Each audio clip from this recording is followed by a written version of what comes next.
Բարի լույս սիրելի հեռուստադիտողներ, մենք սկսել ենք մեր աշխատանքը ուղիղ եթերում, ինչպես միշտ առաջիկա ժամերի ընթացքում լինելու ենք ձեզ հետ միասին, հուսանք միացել եք կենտրոնի առավոտին, որտեղ իհարկե ներկայացնելու ենք այն ամենը, ինչ տեղի է ունենում մեր մայրաքաղաքում։ Այսօր հատկապես անդրադառնալու ենք մշակութային հետաքրքիր իրադարձությունների, թատերական փառատոնների, որոնք իրականում, եթե հետևեք, վստահեցնում եմ ձեզ, կտա հնարավորություն ունենալու մշակութային առումով այնպիսի հնարավորություն, որ կարողանաք լցվել, որովհետև այն հյուրերը, որոնք խոսեն այս նոր միջոցառումներից, հաստատ բոլորին հետաքրքրելու է։ Եղանակի մասին ասում եմ, ոչ մի լավ բան ասել չեմ կարող առանձնապես, չնայած որ մի քիչ երեկվա համեմատ այսօր տաքացել է, 17-ից 19 աստիճան տաքություն է խոստանում կեսօրին, իսկ երեկոյան 12-ից 14 ստեղումներ դեռ լինելու են, ինչպես հասկանում եմ կարճատև և երեկոյան և կեսօրին, բայց դե պայծառ գարուն է, ծառերը ծաղկում են այդ ընթացքում և իհարկե շուրջը գեղեցկանում է։ Սիրելի հեռուստադիտողներ, մինչև անցնենք տեսահոլովակի դիտմանը Վահեին ասենք բարի լույս, եթե պատրաստ էինք այնտեղ։ Այո, պատրաստ եմ։ Բարի լույս Վահե։ Բարի լույս Անուշ ջան։ Ինչ ենք այսօր պատրաստում։ Այսօր արաբական խոհանոց ենք տեղափոխվելու և ամենահամեղ երկու նախուտես տաղցաններ ենք պատրաստելու, ուրեմն պատրաստելու ենք թաբուլե հենց արաբական տարբերակով, որը տարբերվում է հայկական պատրաստվող թաբուլեից և իհարկե մութաբալ ենք պատրաստելու։ Մութաբալը որն է։ Սմբուկով և թահինով տարբերակն է, շատ համեղ տարբերակ է։ Ապակա սմբուկ։ Ոչ, ջեռոցի վրա, այս կամ գազօջախում կարելի է կեղևազրկել, հաշված։ Հա, հետո իրեն աղում են։ Այո, հարում են իրեն թահինի հետ։ Հիմա բաղդատոմսը ասեմ, պատրաստման եղանակը ինչպես ենք անում։ Ուրեմն սկսեմ նախ թաբուլեից։ Արաբական խոհանոցը նախ ասեմ, որ սպեցիֆիկ համեմունքային խոհանոց է և ավելի շատ այստեղ օգտագործվում է կծվի և համեմունքների առատությունը և շատ հաճախ կարող եք անհամատեղելի համադրություն տեսնել, օրինակ դարչին, որը որ մենք սովոր ենք հիմնականում քաղցրեղենի և այլնի մեջ տեսնել, իրենք օգտագործում են հատկապես խոհանոցային, այսինքն աղցանների, ճաշատեսակների մեջ, այնտեղ առատ է հատկապես մսային, այսպես ասած, ուտեստները և իրենց պատրաստված մսերը հիմնականում կարելի ասել հալչում են բերանում, որովհետև հատուկ տեխնոլոգիաներով են պատրաստում,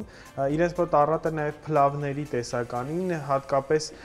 ոչխարի մսով օրինակ պատրաստվող փլավները, տարբեր տեսակի ընդեղեն, հատիկեղեն են պատրաստում և ունեն իրենք հատուկ հաց, որոնք որ պատրաստվում են այսպես ռուսերեն տարբերակով ասեմ, լիպյոշկա են ասում այդ հացերին, լավաշանման, այսինքն հաց է, որը որ երկշերտ է հիմնականում լինում, մեզ մոտ նաև ընդունված է այդ հացերին անվանել պիտա հացեր, գրեթե բոլոր ազգերի մոտ հանդիպում է այս հացատեսակը, բայց պատրաստման եղանակը և կիրառվող ալյուրի տեսակն է, որ փոխում է դրա համային բազան։ Ես պիտա հաց եմ այսօր օգտագործելու չորահաց, որը որ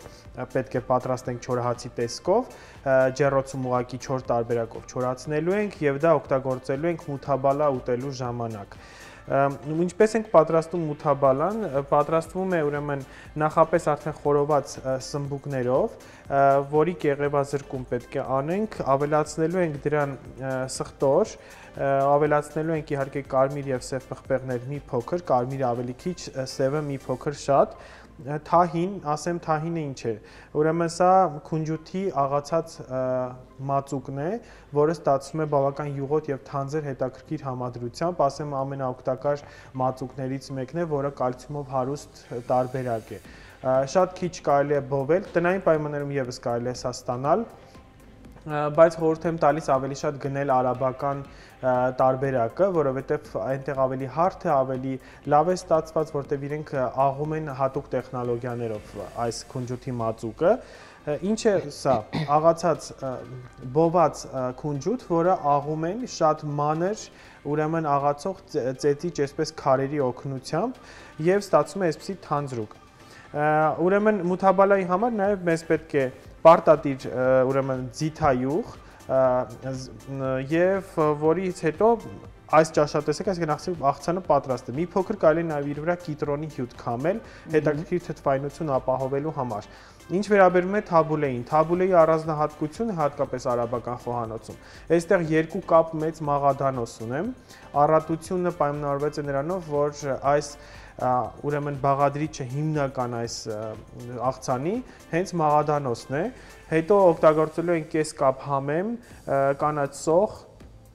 իրենք հազարի տերև չեն լցնում աղցանի մեջ։ Միայն աղցան երբ որ պատրաստ է լինում, լցնում են տերևի վրա եւ այդպես տերևով ուտում են։ Հետաբար մենք այսօր եւս կփորձենք այդ տարբերակով ճաշակել։ Առատ լիմոնի հյութ է լինում, ունենք 2 լոլիկ, որը վերջում կեղևազրկված ուղակի ավելացնում են այդ ամեն ինչի մեջ եւ ընդամենը կես սուրճի բաժակ թրջված բլղուր, մանր տարբերակով։ Ահա տարբերությունը, թե ինչպես է թաբուլեն պատրաստվում արաբական խոհանոցում եւ ինչ առանձնահատկություն ունի։ Իհարկե վերջում մոռացա ասել, որ ավելացնելու ենք աղ ըստ ճաշակի եւ վրան ավելացնելու ենք պարտադիր ուրեմն ձիթայուղ։ Այստեղ իրենք ձիթապտղի ձեթ են շատ օգտագործում հատկապես, ինչու նաև շատ են օգտագործում քունջութի ձեթ տարբերակը։ Ես այսօր պարտադիր գնել եմ ձիթայուղ, որպեսզի այդ համային բազան մենք ստանանք այն ինչ որ պետք է, որովհետև այլ երկրի էթնիկ խոհանոցը փոխարինող տարերով չենք կարող պատրաստել, որովհետև մենք պարզապես չենք կարող ստանալ այն բազան, որը որ մեզ պետք է։ Այսպես համեղ, թարմ եւ գեղեցիկ առավոտ է սպասում ես։ Ես ուղղակի մտածում եմ հիմա եթե պիտի ընդամենը կես բաժակ բլղուր ավելացվի, որը այդքան էլ շատ չէ, եթե մի քիչ էլ կանաչեղենը շատ ենք անում, իսկ բլղուրը առանձնապես վառ արտահայտված համ չունի, հետաքրքիր է ինչի համար են ավելացնում։ Ճիշտ ասած, ես չեմ կարող ասել կոնկրետ ծագումը այստեղ բլղուրի որտեղից է գալիս, բայց սա ավելի շատ թարմ կանաչի զուգակցված աղցան կարելի է համարել, քան օրինակ բլղուրով փլավ, որը որ Հայաստանում են պատրաստում որպես թաբուլե, որովհետև Հայաստանում ճիշտ հակառակն է արվում, այսինքն կես կապ մաղադանոս ենք լցնում, 2-3 բաժակ թրջած բլղուր են խոշոր մեծ տարբերակներից ու դա ստացվում է ավելի քան իջ տարբերակը հայկական, քան թաբուլեն։ Չեմ կարող ասել ինչու է ճիշտ հակառակը մեզ հասել, որովհետև ամեն դեպքում մեր մշակույթում իջն է ընդունված, ինձ թվում է այս երկուսի այսպես գենային մտածողության արդյունքն է, հա, այսպես կար այն արմատային իջը, թաբուլեի անունը եկավ եւ մենք պատրաստում ենք իջ, բայց անունը ասում ենք թաբուլե տարբերակը։ Դե որովհետեւ օրինակ այդ հազարի տերևներով աղցանը շատ կանաչիով, դա էլ շատ վաղուց չի եղել, հա, մեր իրականության մեջ, էլի, չգիտեմ, մոտավորապես մի 10-15 տարի է որ Հա, ինքը արդիականացավ հատկապես այն ժամանակ, երբ որ սփյուռքահայերը եկան Բեյրութից, Լիբանանից եւ այլ տեղերից, որովհետեւ շատ բաներ մեր խոհանոց, այսինքն մեր առօրյա մտան այդ նույն ֆալաֆելը արաբական խոհանոցից, հա, միջև այդ մեզ հայտնի չէր, եթե գնում էինք դուրս, այո, այնտեղ կարող էինք ճաշակել, բայց այստեղ մութաբալը, հումուսը չէին պատրաստում։ Դու ավելի լավ կհիշես խսամյան տարիներին չեմ կարծում, որ որևիցե մեկը հումուս կամ մութաբալ պատրաստեր, ուղղակի ճաշակելու շատ բաներ էր մեզ անծանոթ այն ժամանակ, այո։ Արդիականացումը սկսվեց, երբ որ պատերազմ սկսվեց Սիրիայում եւ Լիբանանում ու շատերը տեղափոխվեցին իրենց հետ բերելով մշակույթը եւ տարածելով նաեւ այստեղ։ Նույն զաթարով հացերը, հա, որոնք որ պատրաստվում են։ Այո, շատ համեղ է իմիջը։ Այո, շատ, ես էլ եմ շատ սիրում։ Այնպես որ կարող ենք մի օր նաև այդ զաթարով հացից պատրաստել։ Հա, ես ինչ որ հատուկ համեմունք կա, չէ՞, եթե չեմ սխալվում այնտեղ։ Աղացած 4 համեմունքների զանգված է, հատկապես զիրա է այնտեղ լցվում եւ ավելացնում են վրան նորից ձիթայուղ, խառնվում է, այսինքն թանձրուկ է ստացվում։ Կիտրոն կա, եթե չեմ սխալվում։ Կիտրոնը, եթե չեմ սխալվում, վերջում են ուղղակի ավելացնում։ Այսպես եթե մեկնաբանենք, խմոր է, որի վրա քսում են առատ համեմունքներով եւ ձիթայուղով բացված այդպես թանձրուկ։ Մենք ունենք այդպիսին խարբերթի թանձրուկն է կամ թաթխոնը, որը մեզ մոտ ընդեղեններով էր աղացած, որը կրկին նույն համն էր հիշեցնում, ինչ մոտավոր այդ տարբերակը, որ արաբական խոհանոցում է ընդունված։ Ես կարծում եմ, որ հիմա կամաց-կամաց շատ ավելի ընդունված է աղցանները պատրաստել ավելի քիչ բաղադրատոմսերի, բաղադրիչների։ Կա այդպես բան։ Որովհետև այո, մենք այն ժամանակ, երբ որ այդպես ասած աղցանների մշակույթը եկավ մեր իրականություն, բացի մայրաքաղաքայինից, որտեղ շատ բաղադրիչներ կան ու ամեն մեկն էլ իր հերթին բավական ծանր։ Հիմա ես քանի որ առողջ սնունդը շատ նորաձև է դարձել մեր իրականության մեջ, հիմա գնում են ավելի պասիվացման այդ բաղադրիչների, օրինակ ես չգիտեմ, ասում են, որ շատ հաճախ չեն կիրառում, բայց լսում եմ մասնագետներից, որոնք ասում են, եթե հատկապես ուզում եք նիհարել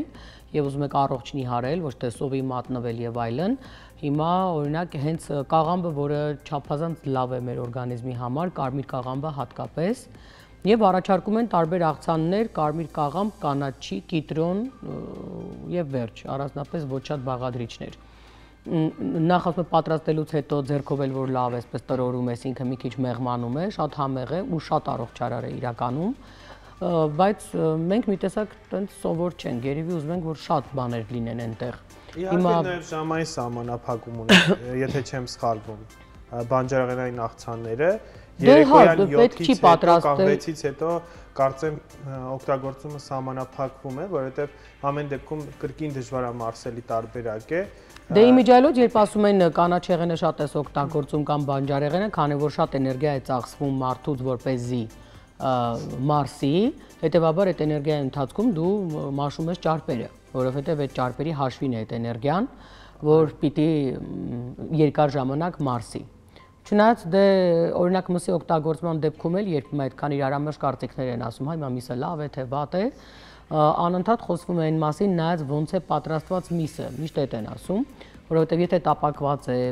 բնականաբար այդքան էլ առողջարար չէ, բայց եթե պարզապես խաշված է կամ պարզապես ջեռոցում պատրաստված է, առանձնապես ոչ շատ համեմունքներով,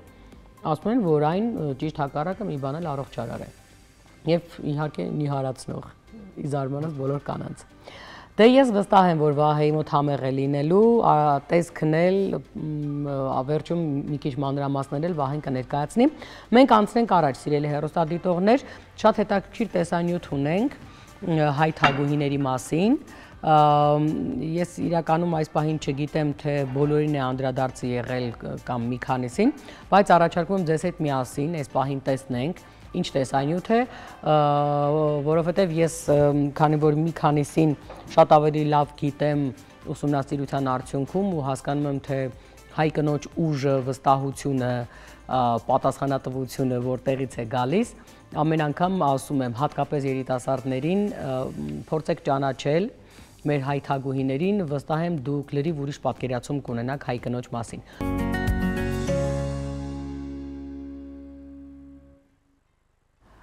Ասպետ հայ թագուհիների մասին կարելի է շատ խոսել, բայց Վահեն հետաքրքիր ակնարկներ արեց այստեղ ֆիլմի հետ կապված, ինչ ֆիլմ էր Վահե։ Հայոց թագակիրներ եւ մի հատ էլ էս վերջում է նկարվել հայոց թագուհիներ ֆիլմ կա, երկու ֆիլմ կա իրականում։ Հենց 10 թագուհիներին է անդրադարձը։ Կարծեմ հա, երկուսն էլ 10 թագուհիներին է անդրադարձած, շատ հետաքրքիր ֆիլմ է։ Երկուսն էլ առաջիններից մեկը պատմական վերականգնում է արված հագուստների, ես հեղինակին այս բանի ռեժիսորին չեմ հիշի, եւ շատ հետաքրքիր իրականում, քանի որ պատմական անցքերով է ներկայացված ու այնտեղ ներկայացված են նաեւ ոչ միայն թագուհիներին, այլ նաեւ այն խնջույքները, այն ծեսերը եւ բաները, որոնք որ իրականացնում են արքունական հատվածում։ Օրինակ կոչունքի ծես կա ներկայացված, որը որ արքայական խոհանոցին է վերաբերվում, որտեղ երբ որ իշխաններին հրավիրում էին, Վարդան Հացունու մոտ կա, սա շատ գեղեցիկ նկարագրված կոչունքի ծեսին, այսինքն դա խնջույք էր, հա, արքունական, որը պարտադիր վերահսկվում էր թագուհու կողմից, ով անգամ խոհանոցում այդ օրը վերահսկում էր, թե ինչի հետ է միացվում, ինչ ճաշերի համադրություն կա եւ այլն, ու բոլոր իշխաններին այդ օրը հրավիրում էին կոչունքի ճաշի։ Կոչունք, այսինքն կանչել իմաստով է,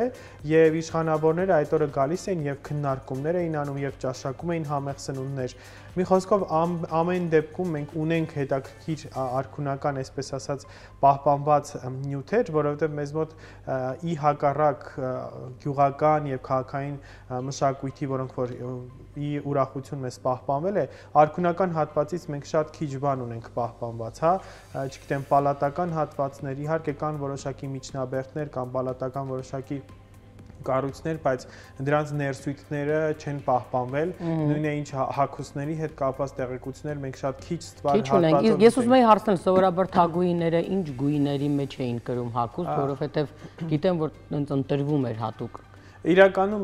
թագուհիների հիմնական հագուստները եւ զարդերը տարբերվում են աշխարհիկ դասի հագուստներից եւ զարդերից, մենք որտեղից գիտենք դրա մասին։ Նախ որոշակի մեկնաբանություններ կան, ակնարկներ կան պատմաբանների կողմից,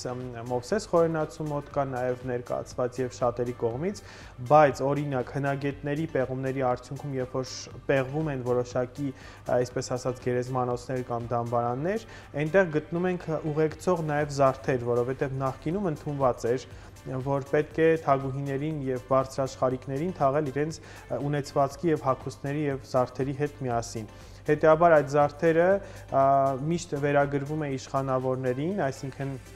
իշխանուհիներին, թագուհիներին, իհարկե մենք չգիտենք ով է, եթե չկա որեցեն նշում կամ այսպես ասած արձանագրություն, բայց ամեն դեպքում շատ տեսակի ոսկիներ, ականջողներ, հա, վզնոցներ են, մանյակներ են գտել, որոնք որ ունեն բարձրաշխարհիկ ավելի դասին պատկանող, այսպես ասած լուծումներ։ Հագուստների մասով հիմնականում բերվում էր իրենց հագուստները արևելքի կտորները, որովհետև առևտրային մեծ ճանապարհ կար, ինչու՞ չէ նաև օգտագործում էր որդան կարմիրը հագուստի ներկման մեջ, որովհետև արևելքի հրաշք էր կոչվում որդան կարմիրը, եւ այստեղից տանում էին դեպի դուրս, այսինքն ոչ միայն մենք էինք բերում, այլ նաև իրենք։ Մետաքսի ճանապարհը, մնացած առևտրային ճանապարհը ամենահզոր ճյուղերից մեկը ուներ Հայաստանը։ Այսինքն կարմիրի արկայությունը այնուամենայնիվ պայմաններ, ամեն դեպքում պարտադիր պայմաններ, հատկապես բարձր դասի մոտ, որովհետև մենք գիտենք, որ իշխանների ծիրանին հենց ստացվում էր, այսինքն թիկնոցը որդան կարմիրի զուգակցմամբ, բայց ծիրանին դա ծիրանագույնի չի, իհարկե հեռուստատիտողին հիշեցնենք, որովհետև դա այժմյական պուրպուր կոչվող գույնն է, մոտավորապես քո հագուստից 1 տոն դեպի մուգ, դեպի մանուշակագույն գնացող երանգը, այսինքն հետաքրքիր է, որ ասում են այն ժամանակ, որը շատ ավելի երևի մոտ են եղել այդ գիտությանը կամ ուսմունքին, այսինքն գույների ինչ խորհրդանշական ուժ եւ էներգիա ունեին, այ քո ասած գույնը, որը գնում էր դեպի մանուշակագույնին, համարվում էր որպես ինտելեկտի ուժի գույն եւ ասում են, որ դրա համար էլ հատկապես թագավորական ընտանիքի ներկայացուցիչները աշխատում էին կրել հագուստը այդ գույնի մեջ։ Ես չգիտեմ որքանով է դա ճշմարիտ։ Իրականում այդ գույնը պահպանվեց, կա այդպիսի բան, այդ գույնը պահպանվեց հայկական տարազում, մինչ օրս կա պահպանված, միակ գործող հայկական տարազը, որը որ այս պահին ունենք, դա հոգևորականների հագուստն է, որի սքեմի ներքին աստառապատումը, այսինքն ներքին շերտը մանուշակագույն է, որը երկնային արքայության գույնն է համարվում եւ իրենք սպասում են, որ իրենց մահվանից հետո երկրորդ կյանք են ստանալու ու երկրային արքայությանը պետք է որ արժանանան։ Մանուշակագույնը այդ խորհուրդը ունի իրենց հագուստի մեջ, քանի որ սևը այսինքն հոգևոր դաշտի գույնն է, ցույց է տալիս աշխարհիկ կյանքից հեռացում, իսկ այդ գույնը միշտ մեզ հիշեցնում է, որ կա երկնային արքայություն։ Հիմա մեր գործընկերները, ասում եմ էկրանից այն կողմ,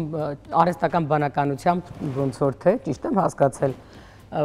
ինձ պատկերել են թագուհու դերում, ուզում եմ հասկանալ խնդիրը ոնց եք տվել, այսինքն գունային ընտրությունը ով է որոշում, դուք, թե արհեստական բանականությունը։ Ինչ-որ շատ ճոխ թագուհի է ստացվել։ Հիմա Վահեն թող քննադատի։ Այս երկրորդը։ Բայց դուք ոնց որ թե խնդիրը սխալ եք տալիս, պիտի հայ թագուհի տակ։ Հիմալայներից։ Այո, այս ինչ որ վայրի ցեղերի թագու է հիշեցնում։ Հասցրեցին երկու տարբերակ ունենալ։ Այ հետաքրքիր է, այ խնդիրը որ տանք, եթե հստակ ասենք, այ եթե լիներ հայ թագուհի։ Փորձենք ասում ընթացքում կհասկանանք ինչ է ստացվում, հետաքրքիր է արհեստական բանականությունը ինչ կընտրի եւ ինչ գույների լուծումներ կտա։ Պետք է օգնել ուղղակի արհեստական բանականությանը։ Բայց ինքը կարող է ինքնուրույն որոշել, թե ինչպեսին կարող է չէ։ Անելու խառը։ Այսինքն պետք է գունային խնդիրներ նկարից է ստանալու։ Երկրորդ նկարի մասն է խոսքը։ Դրա համար պետք է ուղեկցող նկարներ տալ, օրինակ, չգիտեմ, իշխանական թագուհու զարդերի պատկեր։ Այսինքն որ զարդերն էլ ճիշտ ընտրի։ Հայերին բնորոշ ինչ-որ հագուստի դետալներ տրամադրել, ասել, որ օրինակ ուզում եմ, որ օձիքը այս ձև լինի, չգիտեմ, ականջողը սրան մոտ տարբերակ, գոնե ինչ-որ մոտիկ տարբերակ արհեստական բանականությունը կարող է գեներացնել հենց դրանից։ Հետաքրքիր է, համացանցում հիմա շատ է արդեն տարածվում արհեստական բանականությամբ արված էլ փոքրիկ վիդեոներ, չգիտեմ, բայց անմիջապես երևում է, որ արհեստական բանականությունն է արել, որովհետև ինչպես այդ բառին բնորոշ է, շատ արհեստական է, անմիջապես հասկացում է, որ մարդու ձեռք այնտեղ չի դիպչել, բայց դե տեսնում եք, ասում են ինչ-որ առումով զավեշտալի է։ Անցնենք առաջ, սիրելի հեռուստադիտողներ, սա ևս իսկ կարծում եմ շատ կարևոր ակնարկ, տեսանյութը նկատի ունեմ, որ երբ մենք ուղղակի շատ տարբեր իրադարձությունների պատճառով կորցնում ենք մեր գուցե ներքին հավատը մեր հանդեպ կամ կարևորությունը եւ անընդհատ մտածում ենք, որ մենք շատ ենք չափազանցում, հա, մենք լավն ենք, լավը չենք։ Ես կարծում եմ այս տեսակ պատմությունները, գոնե փոքրիկ ակնարկները տեսանյութի կգան օգնելու, ինֆորմացիա տալու, ինչ որ առումով էլ ցույց տալու, ինչպիսին է եղել, ինչ ուժով է օժտված եղել, օրինակ Հայ Թագուհին, որովհետև մենք քննարկում էինք Վահեի հետ, Փարանձեմ Թագուհուն, որը ամենա ուժեղներից է եղել, շատ երիտասարդ է եղել իմիջիայլոց եւ շատ երկար չի ապրել, ես եթե չեմ սխալվում, էլի շատ երիտասարդ է մահացել, բայց ես գիտեմ, որ երբ արդեն մենակ է մնացել 11 տարի մոտավորապես ինքը կարողացել է մի ամբողջ բանակ պահել, իսկ բանակ պահելը կարծում եմ պիտի որ հասկանաք այդ ինչ է նշանակում։ Այդ ամեն ինչ է, այսինքն ֆինանսական միջոցներ, հնարավորություն ուժի չպառակտվելու այդ բանակի հավատալու, որ բանակը հավատա թե ով է կանգնած, որովհետև կնոջ այնուամենայնիվ պիտի դժվար լիներ հեղինակություն կարողանալ ձեռք բերել բանակի մոտ։ Իրականում այս ամենը թող որ տա հայ կնոջը էլի ու էլի ինքնավստահություն, ուժի, իմաստության, չգիտեմ, պատասխանատվության, ամեն ինչի հանդեպ ընտանիքի ու այո ինչու՞ չէ նաև հայրենիքի ու հավատա, որ ինքը կարող է։ Այ եթե մենք այդ գիտակցմամբ մոտենանք, ես վստահ եմ, որ նախ մեր ձևն ու դերը կփոխվի ապրելու, մենք որպես կին մեր արժանապատվությունը եւ մեր կերպը ապրելու շատ կվերանայենք վստահաբար, իսկ վստահ եմ ավելի քան, որ այդ տեսակ կնոջը չի կարող որևէ տղամարդ չարժևորել, չգնահատել, չհարգել եւ նրա մեծությունը չընդունել, որովհետեւ կինը ոչ թե չգիտեմ, միայն գումար աշխատելով է իր ուժը ցուցաբերում,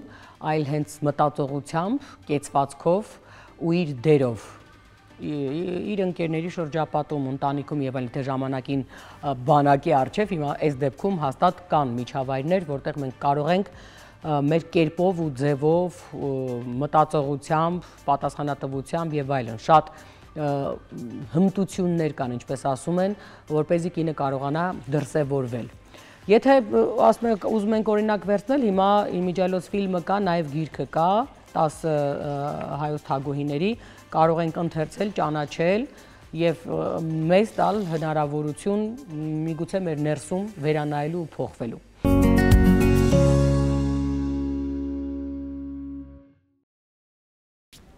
Ինչ լավ է, որ այսօր ես խոհանոցի տաղավարում մենակ եմ, ասել է թե մենակ եմ ուտելու այս համբով բաները, որովհետեւ իհարկե ոչ բոլորն եմ հասցրել փորձել, բայց քո չորացրած հացերը շատ համեղ էր։ Այո։ Աղով էր ոնց որ թե արել։ Աղ եւ ձիթայյուղ։ Ձիթայյուղ, այո, համը զգացվում էր։ Հիմա կարող ես մանրամասնել, ես իհարկե կփորձեմ, կպատմեմ։ Ուրեմն այսօր անդրադարձել ենք արաբական խոհանոցին, ինչից որ հիմա օգտվում է Սանուշ ջան, մութաբալ է կոչվում, պատրաստվել հետևյալ ձևով։ Նախ կրակի վրա սմբուկը մենք խորովել ենք, վրայի կեղևը մաքրել ենք, հետո մանր կտրատել ենք սխտորի հետ միասին, վրան ավելացրել ենք կարմիր պղպեղ եւ սև պղպեղ, ավելացրել ենք նաեւ քունջութի թանձրուկ կամ ինչպես հայտնի է, ասում են անունը մոռացա։ Թահինի մածուկ։ Բայց կիտրոն պիտի ավելացնենք վրան, հենց վրան կիտրոն կար, բայց եթե քիչ է, այն կենտրոնի հատվածում կիտրոնը ավելացված էր ձիթայյուղի հետ։ Ահա, ես հիմա կարող ես վրայից ավելացնել։ Ըստ նախընտրությանը մարդկա, որ շատ սիրում է թթու, մարդկա սիրում է միջին համի։ Ինձ թվում է, որ իրեն մի քիչ սազում է թթուն։ Այնպես որ ըստ նախընտրությանը եւ մատուցում են հիմնականում չորահացերի հետ։ Ահա։ Անդրադառնանք Պարտադիր վերջում նաև ձիթայյուղ են լցնում վրան, Անդրադառնանք նաև այն աղցանին, որը հայտնի է բոլորին թաբուլե աղցան, բայց այսօր պատրաստել ենք ճիշտ եւ ճիշտ արաբական թաբուլեի տարբերակը,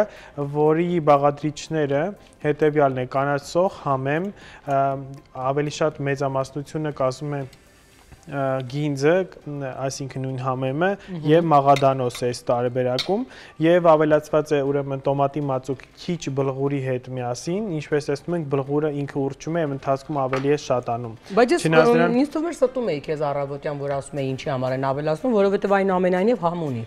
Համ տալիս է, այո, համ տալիս է, մի քիչ ուրիշ, այսինքն սովորական կանաչիով աղցանից եւ այստեղ նանա է ավելացված, չոր նանա եմ ավելացրել, նաեւ թարմ նանա են հաճախ դնում իր հետ, բայց ես օգտագործում եմ չորը, որովհետեւ ավելի հետաքրքիր բույր է տալիս այս ամեն ինչին։ Օգտագործում ենք նաեւ ձիթայուղ, իր հետ մզված լիմոնի հյութ